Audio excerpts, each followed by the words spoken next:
Hello everybody, and welcome back to the LJL officially unofficial cast. I am your host, Alex, otherwise known as Lexi. I go by Mars Swan on the internet, and I am joined by the breathtaking Hapgood brothers of Initialize and Nymera. We'll bring it back to some less weeb shit, and back to something a bit more realistic.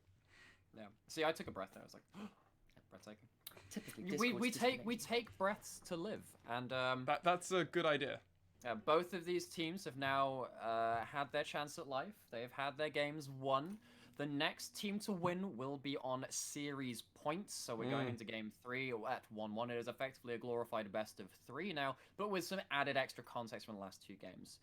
Rascal Jester have chosen red side after winning on blue side and losing on red, so that makes me a little bit suspicious about if they have another kind of draft in mind. It's something This is a little the bit different. Jesters. But this is the Jesters who love to throw a wrench into the plans. I mean, not only that, they might be like, nah, we can win it. We can win it on red side. We want to win it on both sides. The kind of just win it all kind of mentality. Maybe they're just trying to be unpredictable. That's the thing which I'm trying to say. Don't try and run the same thing back to back. Yeah, and that is a big deal, right? The Jesters, one of their strengths is their versatility, their ability to play a lot of different champions to a pretty high level. And if they're feeling like maybe they got a little bit figured out, they've played 2 very different drafts, actually. Yeah, Like, yeah. aside from the Ornn mid, actually, that game was very much around a solo carry. The game before was a little bit more versatile. They clearly have a lot of cards up their sleeves. And the Karma very nearly worked out. You Yeah. could see It it did. having some impact in the late game team fights, which is why when we were kind of saying like they had no right to fight in the late game, a lot of it is because their single damage of, well, and you know, supporting Hachi cast getting in, and getting getting some work on having the top line, Karma to kind of really hammer that nail in, Sure. it Made a ended up difference. making it pretty close in the late game. It really was. Like, some In of the those early karma game, shields just, like, basically completely protected Art, and at some points, if Arya had missed one ability or a Could have been shuffle a or very 2, different game. basically probably over. And if Vivid, maybe those pixels had gone in his favor once or twice. There were a couple there where those hooks were that close. All I changing remember everything. It's Pixels being a really bad movie. I never watched it for good reason. Very I didn't want bad. to see Adam Sandler go Donkey Kong for a good reason. Very bad. Yeah. So, as we are a blossom, let's just get into the count.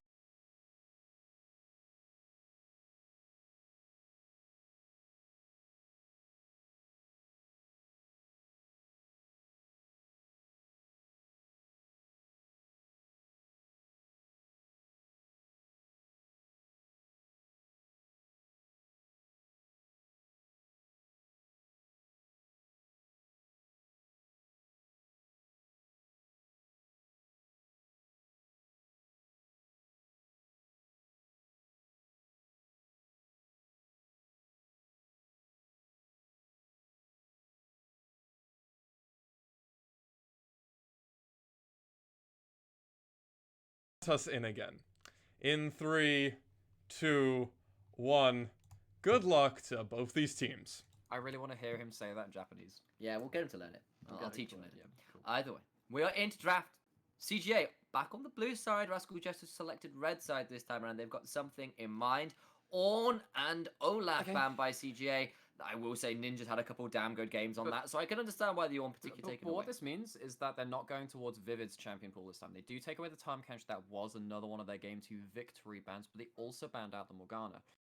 Excuse me, Rascal Jester banning away the Callista like they did in game 1. It was a potent pick in game 2, very good at skirmishing and kiting around the outside of these team fights. Set was also very big for some of those huge haymakers in the late game team fights. Aphelios making his way through. Ooh, Jarvan, very lots swift of draft. It is. Okay, so we see Set, we see Aphelios, we see Jarvan, and we see Sejuani. Lots of team fight already. And Yoshi has played the Sejuani a couple times before. It's been a little bit hit and miss, but he's been kind of stepping up in the last few weeks. Hasn't been the liability he was earlier on in the split. Okay. But Silas did get through, and Arya is probably looking towards taking that back into the mid lane. He's already got a couple good ultimates to But steal. what this means is that there are going to be a lot of AD carries taken away from the pool here. Arya has 2 good ultimates to steal away already in the Moonlight Vigil and, of course, the Cataclysm as well. Rascal Jester now have to lock... Well, if they don't lock in a mid lane, they might have a lot of those picks which can deal with the silos taken away. Yeah. Another option, though, would be to ban out Grendel, who's been, without this Callista, could get punished a little more. He was playing so on the edge in that last game. Unless it's a set support. They could have already locked in the set with the Set idea that largely they works in with the Callista though. It does in a lot of ways, but you can put it up with some other different kind of picks as So well. what picks would you pick it with?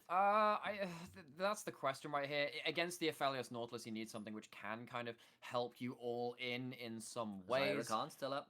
Zyricon is also still up and it is a lane which I am very fond of, particularly for CGA. If they do get their hands on that, I think that will be something which they'll use. Great to team great then at that point as well. I think it'll be a great team fight at that point.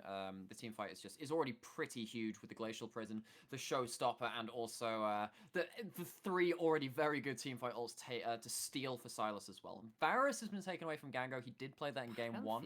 Taken away. I can understand that a little bit. Rascal Jesters would be a team to pull that out. I think Ninja plays it pretty well as well. So, of course, Ninja plays it as well. Yeah. It's just his kind of thing. Jester's potentially looking to ban out a last AD carry here as well to really put Gango into a tricky spot. Remember, he does play Draven. They might want to think about that one. He plays Senna pretty well as well. Ezreal's pretty good as well. Yeah. Thresh taken out. Yeah, I think Grendel Grendel is, looks good. Yeah, that's Grendel a looked big good one. on that. And not just that, it's one of the picks where he can look and fish for engages while still remaining a little bit safe. We could still see something like Sanitaric. Blitzcrank's still up if he wants to return the favour. Blitzcrank is up as well, although into Nautilus less kind of effective again. It's not great into the likes of the Thresh which we saw in the last game, particularly with the Callista backing up as well. I think the Blitzcrank was a little bit misjudged from Rascal Jester, although it very nearly worked out in several situations in those late game team fights. I mean, that was partly, I suspect, the reason for the Callista ban, because so many of the picks they tried to pull off in the bot lane were quite easily mitigated. Running back the Karma did look pretty good for Cog, I will say that. Okay, so just so you know, when Silas steals Karma's ult, you gain like the mantra, and you can cast one mantra ability with that stolen ult, which means you do get the choice at least. It potentially quite powerful. Thinking about a Kai'Sa who has received some buffs, and Gango most assuredly plays this champion. What are we going to see locked in alongside it, though? This is a very all-in kind of pick. It is the set. The likes of Ninja.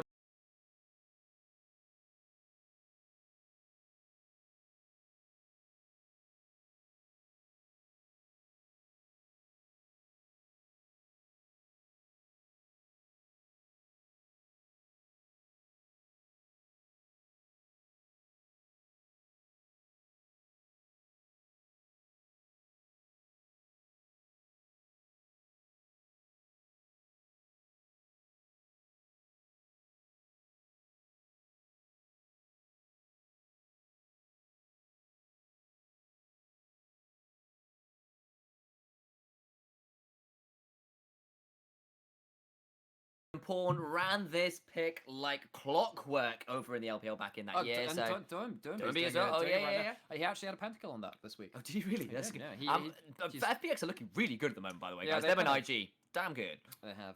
Well, I mean, if these guys, if one of these two teams qualifies towards MSI, they could be meeting the likes of them there whenever that tournament is eventually run. We don't know what's happening in the grand scheme of things with COVID-19 epidemic still ongoing, but this is what the teams are still playing for. Either way, there's still pride, there's still history on the line for these two teams. It's only round one though, and they have some very, very formidable opponents coming up. Yes, they do. Thinking about MSI is another mountain to climb, because right now they're at the base of this one. This is round one of the gauntlet. They have to go through 4 different series to try and claim that first place finish, the champions of LJL Spring 2020. And we're already at 1 apiece. It has been one game where the Jesters kind of got away with running away in the mid game, I suppose the way of doing it. And the second game was CJ running out to a good lead and then kind of getting brought back a little bit later on. This game, where are you thinking with these? With a helping hand from CGA. A little bit. I have to say, CGA in the last 2 games, this game included, I think that I very much like their drafts in terms of how they synergize around their jungler. We saw that a lot of attack speed around a Jarvan. This time we see a lot of melee around the Sejuani. Aatrox is one of those picks, which is melee. Silas as well, with the extra attack speed on his passive Petricite Burst. And then, of course, set with an auto-attack reset in the bot lane means that the Permafrost is going to be running off cooldown, really, and it is a very low cooldown on that as well, meaning that this Sejuani, if you do get into a lane, there is a lot of setup there to help you. Hachimecha, though, will be joining Vivid in with some pretty heavy engage for the sign of the Jesters, and with a Defiance from Cog available to come out and speed everybody up. Could be pretty powerful dive combo between that and, of course, the Kassadin, who does love to start jumping around in those fights later on. But there's so much dive from CGA again. Oh, there's a man. Kai'Sa, there's a Set, there's a Sylas, Sejuani does her piece as well, and of course Aatrox loves to be amongst the backline, Drain tanking them, stealing away all that HP while he does so much damage. Dive versus counter dive. So since the last time we saw Kai'Sa, the real change has been that she does take a lot of Halo Blades now with the last Halo Blades changes, which means that you can, like I said, reset that cooldown on the Keystone while you're in combat still, although it is a slightly longer cooldown, meaning that when you're farming the minions, you can still look to try and trade without disengaging from combat. Yes, indeed. And of course, we're going to come straight into lane here. Art and Vivid already trading with Skango and Grendel. And currently, so far, junglers starting on opposite sides. Oh no, on the same side of the map. It's just Jarvan is a bit faster to get across here. Level 2 already, thinking about going for an early invade or gank. Is going to find this ward, will be spotted out. May think about invading onto Sejuani's red buff, but that means that Hachimecha's invade spotted for now, and Yoshi protected at least for now. And I think, honestly, if you're... good hook onto the Kai'Sa as well. That was That's a big haymaker from Grendel, though. And it was turnaround. Vivid find the hook, but he took a big health bar trade for it as Art steps forward with the onslaught on the Severum. And Calibrum at the end of it as well, just because he can. Yeah, so yeah, the nerfs haven't come through yet for Aphelios towards that. Onslaught, no, it's not the Onslaught in particular. It's the Severum as a gun. Does have less healing with that stuff. Halo Blaze traded from Gango there, but no level 2 available. Gango having to pop the pot now. Will have some extra HP from the level up as well. But overall advantage in the 2v2 to Rascal Jester for this first 2 minutes of the game. But of course, Grendel's in a pretty good spot, if only because Set is manaless, and it means those haymakers kind of come out whenever he feels like it and can just trade back at least a touch, right? I agree, and also Kai'Sa is available to do these very short bursty trades like Set can as well. If you catch a member with the Haymaker and then into the Kai'Sa burst, that is actually a lot of damage. It is. Yoshi and Hachimecha potentially about to run into each other. Oh, there's priority for Rascal Jester. This is dangerous. Grendel's coming up as well, but Art is just behind. Arya is here. Yoshi's going to get jumped on. He's got a flash. He's got an Arctic Assault. Does he have it? Has to use the flash. But now Arya's looking to go in, maybe. But it would be a 1v2. 3v3 now spawning. Arya's gone in, getting a big chunk onto Hachimecha. Oh, the chain lands! But that's a massive face breaker. But Art flashing out, and he's going to go down. Any first blood over to Gango on this Kai'Sa. And Kassadin, what are you doing? Kassadin now in a difficult space. That is a great first blood over onto Gango, but a lot of summoners burnt like across the board. So, in these kind of games where we've seen so much early level fighting, you tend to forget that Kassadin is a champion before he has his ultimate, so he really isn't able to affect that fight. I have to say, that felt like a curved bullet there on the Abscond Abduct from Arya there, once again showing why this Sylas is so feared. Yoshi is here for the Scuttle spawn, but there is priority from Rascal Jester. Hachimecha tries to get the burst trade, but then, of course, the passive, the Frost Armor from Sejuani keeps her very, very tanky at the start of these kind of trades. And means that Arya can then turn around when the cooldowns are down from Hachimecha. Look at that! He hides the chains with his... Face breaker! Yeah, he actually hides the animation of the chains with his own little passive circle auto attack. Ends up landing it into Art, who then goes down with the Halo Blades running from Gango. Yeah, and that is a big first blood up for this Kai'Sa, but without summoners, could be punished by Vivid if he so lands a hook. The Cull pickup by Art trying to get his way back into the game, because at the minute, it's a pickaxe to Cull by, which is a bit rough. I mean, we saw that last game as well. Yeah. Last game. So having the first kill onto Kai'Sa very much accelerates her towards that Mana Moon first item, which is what you buy nowadays. You go like Mana Moon is as opposed... Manamune, we are on the Japanese cast, we will Sure. pronounce it appropriately. Sure thing, cool, yeah. No, you got me. And now we see with the kill involvement from Sylas as well, there is a lot of advantage in the mid lane to Arya in this melee AP matchup. This is something which Sylas can very much win early with the Conqueror compared to the Fleet Footwork. Once again, trading pretty well with the Chain Lash.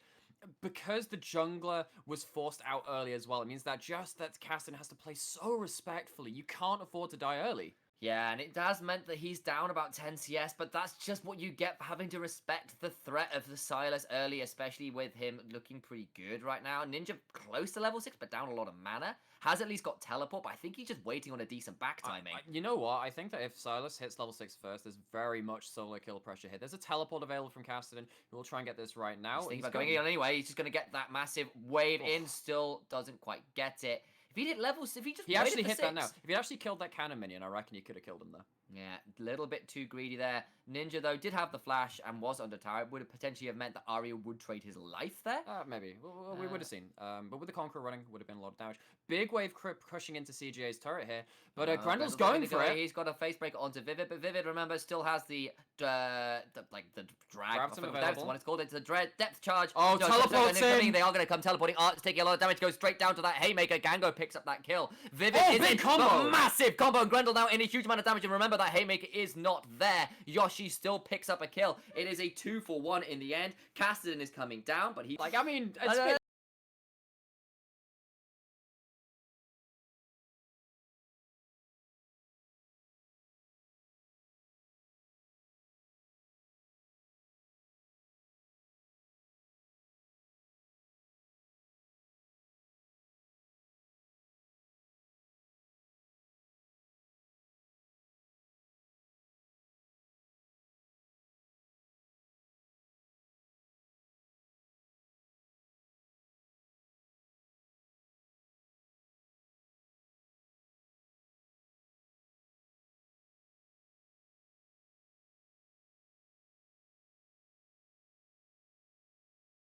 That's fair. it's only been in the game for like 8 years. I know.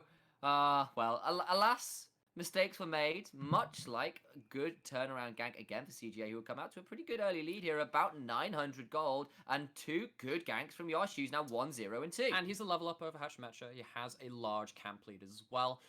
This is against the narrative we have set up as Yoshi as a jungler, obviously as, but it is just our opinion of the guy. I think Yoshi had a very good tiebreaker match, and he's showing up that he can have, he does have some very good games in him, good face breaker. Oh, it's taking a lot of damage. Actually, he's going straight back on a Gango, who's got, like, only the heal. I think he might go down here. That's a big Haymaker, though, to at least turn up, but it's a 1-for-1. The kill goes on to Vivid, though, whereas Gango at least picked that one up, I believe. No, Gango, Gango did pick up that kill, now 2-2 and 2 on the Kai'Sa. Picks up a tier to go along both of his pickaxes. I don't know whether he's trying to, maybe he's trying to do that thing, like, maybe he's a very proficient miner. Maybe he's a big proficient miner, but what's not proficient is this massive amount of damage onto Hatchamecha, who is wishing that the prospectors would leave them alone. I was about to say like a pickaxe in each hand, and then just fights happen everywhere, and just a good escape there from Hatchmecha does burn his flash. He's got a Cataclysm as well, which is just what Ninja likes to see in his lane. Oh, Cataclysm used to be one of the best ults to steal when Silas was just around. That's what the accepted wisdom was. Arya gonna be trading here. Grendel is in the mid lane. Using that nullifying orb, does use the Vorpal, the step away. He's gonna try and keep going, has got the ultimate still attacking, has enough mana. Vivid's around, just a health bar trade in the end. So it's worth noting that actually Cassidy's first rank of his ultimate is actually quite a long cooldown in the early game. It means that you can, in an extended trade, you can maybe get 2 out, but it is not as easy as you might think. When you hit level 11 is when he really gets slippery. Doesn't force out his flash this time, but does mean that he is pretty low on the old HP. Yeah, of course, that Rift Walk is a great ability, but comes with increasing mana costs, and the cooldown over the years has been a little bit nullified, so to speak, as Grendel looking potentially for a bit of an engagement. It is worth noting that Kai'Sa is actually down a lot of CS. Down 15 CS, which is important. It does mean that Art has managed to stack up his cull very effectively. Even buying the cull, it's not the most lane dominant item, but he's managed to push in Grendel with the roams up as well. And of course, the couple of deaths on Gango are probably just affecting him. In terms He's of actually got the most CS in the game right now. Somehow, some way, despite being 0-3, this guy's managed to remain relevant. There's a lot of talent on this AD carry, even if he has been focused, punished early. I'm not sure whether punish is quite the right word. Actually, there's been a certain amount of Arya flashing over walls and throwing absconded ducks at him, and him desperately trying to outplay some pretty messy and a lot fights. of teleports too. Yeah, that too. So Art in the last game didn't have the best KDA, but still had a lot of damage on the Varus and made those late game team fights very, very close in its own right. Hopefully going to see another good performance out of him as well. I've been very much enjoying the battle between the two AD carries in this particular best of 5. I think that both of them have been good carries throughout their team. I think that Gango has suffered somewhat from consistency, whereas that has not been Art's problem at all. Gango sometimes having the higher highs in a couple of these games, though. Yoshi just pushing in the mid lane, making sure that Ninja can't be the first to the roam yet again. Might be looking to force a play top lane. They are thinking about it, and they're going to be there pretty fast. Cog's around. Has kept the wave pretty much gone, though. It will be a challenge to dive this Karma with her Defiance. And there's no flash. She is got no flash. You're right. Yeah. It was a straight up Glacial Prison into death. I thought she'd be a little bit harder to gank, but well timed. It will mean that the Ocean Drake is traded by Rascal Jester, but pressure on that top wave is going to be available for CGA. Another one, another person sacrificed the Church of Aria. Bless Pagonzo. Bless Pagonzo. Yeah. So the plates go down in the top lane here, and they're going over to Aria as well. He's going to be so fed on this Sylas.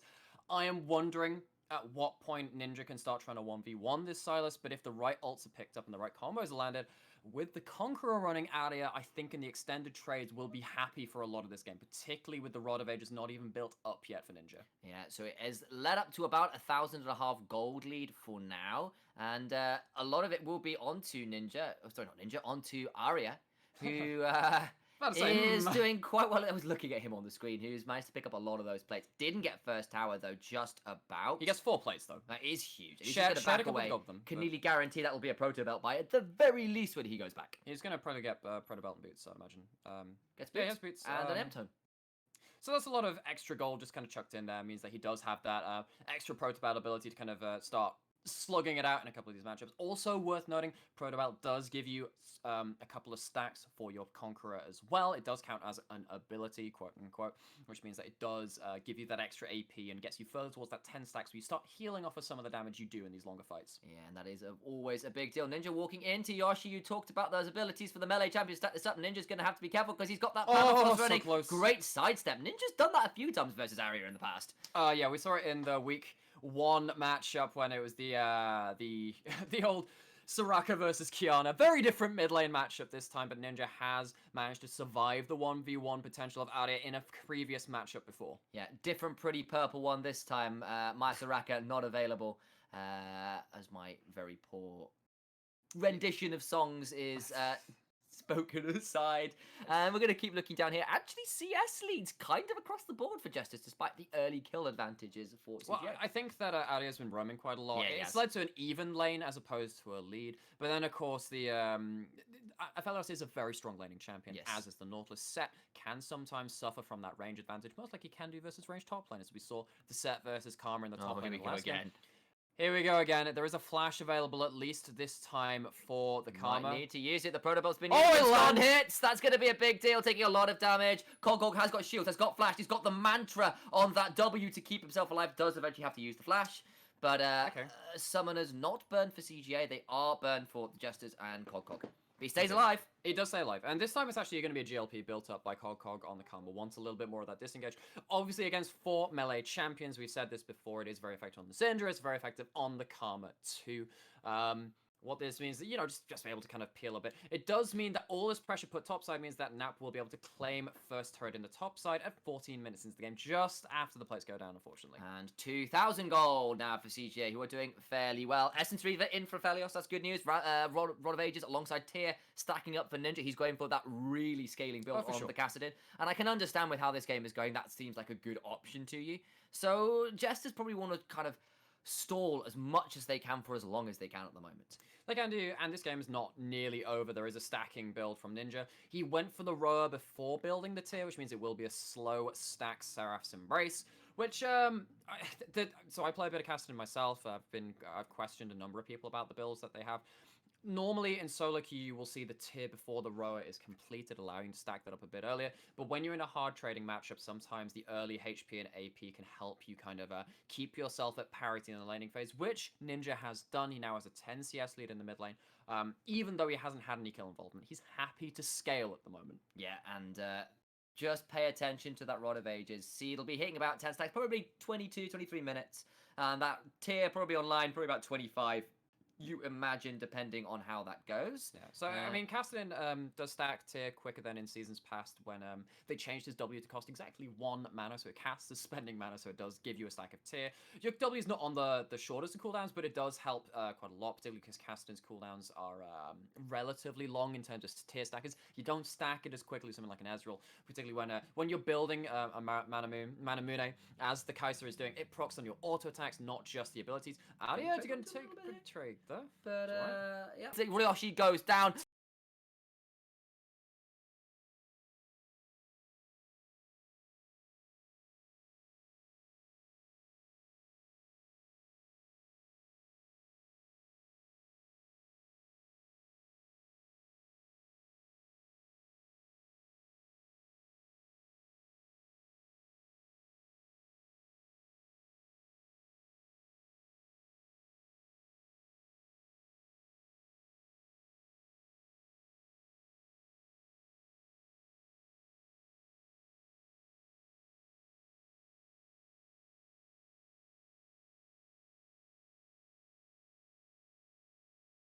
Teleporting from Teleport come Aatrox. in. Aatrox is going to come down, but Nap takes massive damage because he's already at half HP for whatever reason. Ninja steps forward. Big dive in from Hachimechi, who's going to go Grandel's down in though. too. And Grandel's here. What is Gango! going on? Gango diving in with that ruthless ultimate to try and keep going. He's going to try and chase on. Patricide, it was a double kill for Gango. Kai'Sa comes up huge. She is the cleanup AD carry in the last couple of seasons.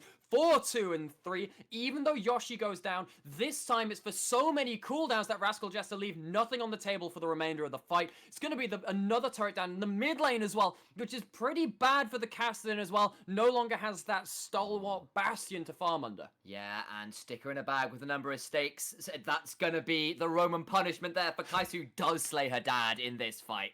Does indeed. I mean, I had no idea that was the Roman Yeah, it punishment, was. but speaking of, I mean, I don't have any other Roman references. We just see a lot of fighting going on, though. It's a flash knock-up onto the Silas, but not really to any avail from Hachimecha. He goes too deep, and then the fight, it really is on from CJ, who have more consistent damage at this point in the game, particularly with Kai'Sa coming online. Uses the heal to try and chase down the Aphelios, but he does get out eventually. Silas now at 1-0-4 as well, feeling very happy about life. Yeah, look at the Kai'Sa. She's at Rageblade and huge. Manamune. That's some good stuff available. I actually want to correct myself a little bit. I think it was something like a snake, a cat, and a dog in the bag with you as you're drowned in a river, which was pretty grim. I was about to say stakes. That's Yeah, little... snake is one. The idea they all fight. And I they thought you kinda said get stakes. I'm like, I mean, Yeah. is this like a cow Like, pun? it was a pretty crazy. Would you say it's because they have beef? Yeah. Oh, that's No? good, No? man. Yeah. Okay, so we see a fight into the top lane uh, here. Hachimecha's here already, though. No, So's Vivid. Yeah, Ninja has had his ultimate stolen, but here comes the massive turnaround. Silas taking a lot of damage, but remember he's got the King's Slave. Conqueror all the healing. stacking. Hachimecha Oh! does get caught. Abscond, abduct is enough to get that kill. And Gango is here. It's all snowballing the wrong way for the side of Justice. Ruthless Predator comes from... Not Ruthless Oh, Predator, Aphelios! but Aphelios is here because Art is not done. Gets the shutdown onto Kai'Sa. And that means that the Predator is shut down. And she's taking a Calibrum onto Yoshi, who takes a big trade back as well. So that's 200 years of pain right there. Maybe that's the punishment for fighting an Aphelios. That is a good turnaround. It is a shutdown onto Gango, which they did sorely need. It's onto Ard as well. Might bring some parity between the AD carries, but there is no parity between the mid laners right now. Aria is the one who is affecting the fights more. This is why the Silas keeps getting banned away from him. It's about remembering to...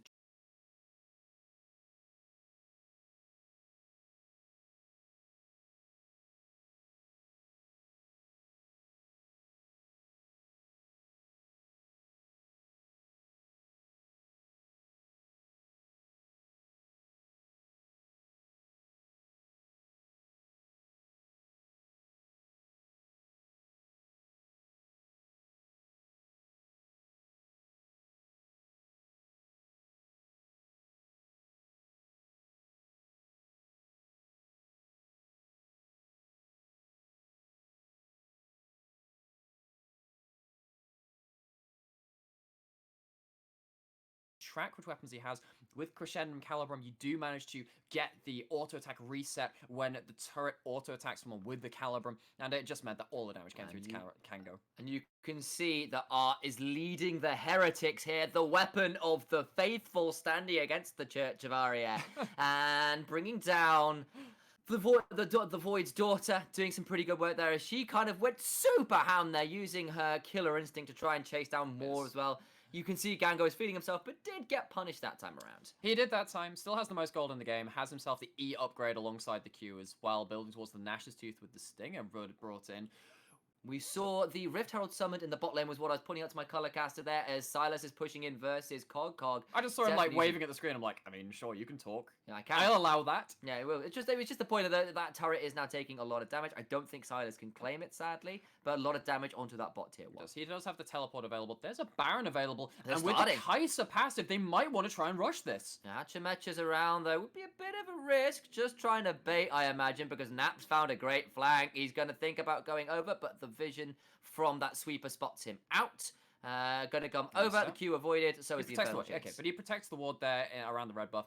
The vision control is the name of the game. Grendel came around with the sweeper and swept out a lot of the vision through there. I do definitely want to praise Grendel for this game so far. Currently deathless, leading the charge on a number of these fights. Very good. And the vision control is leading to a lot of Baron pressure. Because you have the Kai'Sa, you know that you can start trying to force down this Baron and alongside a tank jungler as well to tank it up. It means that you're able to do that for such a long time and start trying to bait out this Baron. Rascal Jesters need to be very wary of this side of the map. Yeah, but this Kassadin is slowly getting more and more online. Karma has got her GOP and her Athenes. This Aphelios isn't so far away from a second item either. The moment those guys hit those 2 item spikes, I think they're going to be a little bit more of a threat. Okay, so Kassadin also completes the Merc Treads as well. That will help in terms of the Sejuani and this set with the Haymaker passive. Not Haymaker passive, not even a passive, just the face, the thing, the Facebreaker. That's the one. Yeah, the stun there. What are you going for? I was like, I mean, yeah. So this is Sejuani E, the Sejuani Ultimate, then of course the stun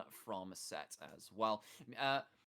CJ peeled off the Baron, decided that they've gotten enough for their efforts there. It wasn't leading to anything. They will head towards this dragon as it spawns. It's a mountain rift, and when you have a Set, a Sejuani, and an Aatrox, that is a very healthy rift to have on the map. It is, and that's going to be picked up without too much contest as the Jesters instead decide this is a good opportunity for them to go and reclaim some vision control in the topside river around that Baron pit, and I can't say I blame them. I can't say I blame them either. We see Nap just hunkering down under his top lane outer turret. All turrets still up from CGA.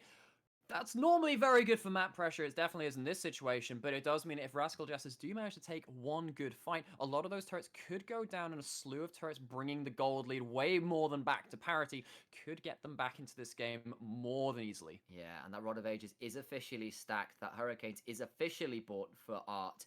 They're at a point now where there are fights they can win. I mean, that being said, we're going to see the Muramana very quickly transform from Gango. Nash's Tooth as well. And Nash's Tooth just bought, which means the W upgrade is in alongside the AP you get from the Rage Blade. The W upgrade was definitely buffed for Kai'Sa. The AP ratio and the cooldown refund on the W when you have the upgrade does increase. It means you're doing more damage with that. You actually function pretty well as a poke champion if you are actually very accurate with that ability. Yeah, and we're going to see how this game continues to play out from here. Art is in a position to carry with that Karma behind him. Ninja is quietly, oh so quietly, hitting a point where once that Seraphs comes through, he is more than able to blow up the Kai'Sa that so far has been kind of killer instincting on a whim and a prayer. So, I mean, put it this way, if you get Showstoppered into the team, there's no way the carry survives. If it's Art, maybe Kassadin can try and Rift walk out of there with a flash as well. It has a stopwatch. This Karma, if the fights go extended and gets multiple shields out of, with the Athenes, will be doing so much work. He's going to have to think about getting out of here. Has got that Rift Walk. He's going to have to use it. They take so much damage. Great stopwatch, though. Might keep him alive. I don't know. That's a decent flash. Oh, no, the damage is still there. Didn't get to stop it in time. And Vivid's now in trouble. Pops the stone plate, but they're diving very, very deep, and they pick him up too. Okay, so not managing to track all the members of CGA does Ninja there. He goes down. It's going to be to the tune of 2 turrets and maybe an inhibitor following as well. At least 24 minutes of the game. But the minion wave dives here. They might try and go for a big engage. They've got a teleport coming in as well. They're going to get an engage on the Gango, who's kind of stuck in, has to flash away. CGA, are they going to dive too deep one more time? Aria's here. He's thinking about going, and he's deep, but he is strong, so that's just fine by him. Infernal Chains lands, and that means that Hachimecha has to flag and drag away and not in. But Art is here, has got a lot of damage. He's got ultimate available if he can flash for it. He's thinking about it. Look at how much damage he's ready to go. He's got to think. No, end of. He's going for it. Oh my days. That was inches away, but that means that he flashes. And that's a big damage. Look at the face. Aria is a monster. Look how much he's doing. And I think Rascal Jesters. Look at Ninja. He's going to try and clean up the end of this fight. He's got damage. And he's got Riftwalks. And they're stacked. But his daughter puts him in the ground with a triple kill. They're going to look and end this game. 3 kills for Gango, and the third game of this series will go to CGA. We did question them. We said it was back and forth. It was scrappy, but in the end, the Silas, now we know why it was banned. Third game done. Never mind the Void's daughter. That Kaiser looked more like Gangplank's Cannon Death's daughter coming in clutch at the end there. So, 2-1 for CGA. They have themselves a series point. Now, for our post-match thoughts, we're going to bring it back to Mass 1. Crazy game, huh? That was a game where CGA looked like they kind of knew what they were doing almost at all times. I was very impressed how they played around this map. Much faster game than how the other two had prior gone. Okay, maybe CGA are turning online. Maybe it took them 2 games to really start getting that momentum, like some real... One bad game where they lost, obviously, and then a game where Rascal Jester, that if you give them an opportunity, they'll always take it, and maybe CGA figured this out. I think that I love the Kaiser pick. I think that when you are playing as a team like CGA, where you know that one of your players is always going to be diving onto a priority target, it allows you that extra bit of damage, even with the Karma supporting them, to try and finish off that first key target and then snowball it into the rest of the fight. Gango played very well in this game. Did get caught out that one time in the top lane due to the pretty unlucky weapon combination of Art on the Aphelios there, who had a very strong game as well. This was a game where the AD carries did stand up and were counted for. But CGA just snowballed too hard. And it's the rookies on the side of CGA I really want to praise as well. I think Grendel and Yoshi really stepped up, particularly Yoshi on that Sejuani, who after that first skirmish in the river where he had to flash away, kind of was on the front foot afterwards, really made Hachimecha second to every fight, hit pretty much every glacial prison he cared to throw out, and that's just good stuff from a jungler we were wondering about. Also, Grendel's set was really good as well. We saw on screen at least one time where he cancelled the Jarvan EQ with the face break and managed to use that displacement to pull him out of that. It does help in the grand scheme of things when the CC doesn't land, means more DPS uptime for your AD carry. I was impressed by all members of CGA. And with that all said, I want to ask the question before we go on to a break. Karma in this top lane. Cog's Karma.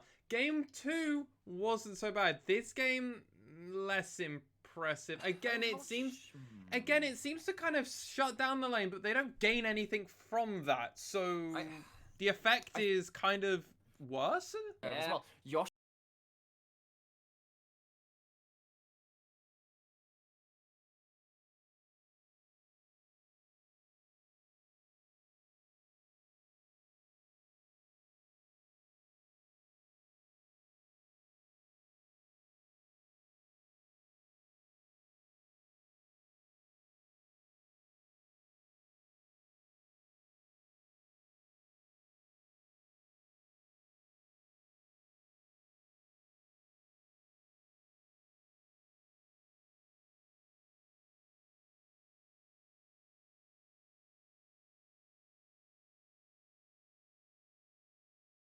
came out top in this jungle match. Very true. I also want to kind of add on to that, like, if you're waiting for 2 items, then wait for 2 items. Like, if you're gonna fight in straight 5v5s without looking for advantages, to say, yep, we've got this, is like, well, no, you don't, because this Kaiser is 2 items ahead of you.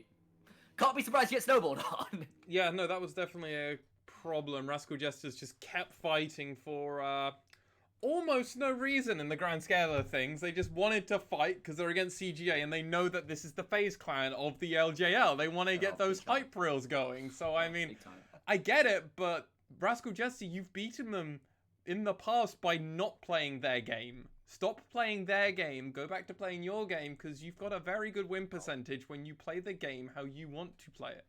And particularly, like, how the game ended. Like, CGA really didn't have much of a reason to be there. Like, no, it was like, this was such a classic CGA, I guess we're fighting now. But then the champions they chose, having the Sejuani, the Aatrox, even the Set, and obviously the Kaiser, all of them have the ability to just team fight like that. Oh, they One do. of the things we said about Axes in their games earlier today was that sometimes they just couldn't. They were a bit disjointed. They couldn't necessarily find all the buttons to press at the same time. This team come from CGA does that as part of their identity. They always have the ability to commit. And it kind of played on CGA players' tendencies. I won't necessarily call this strengths or weaknesses, I'll call this tendencies, because it can go either way.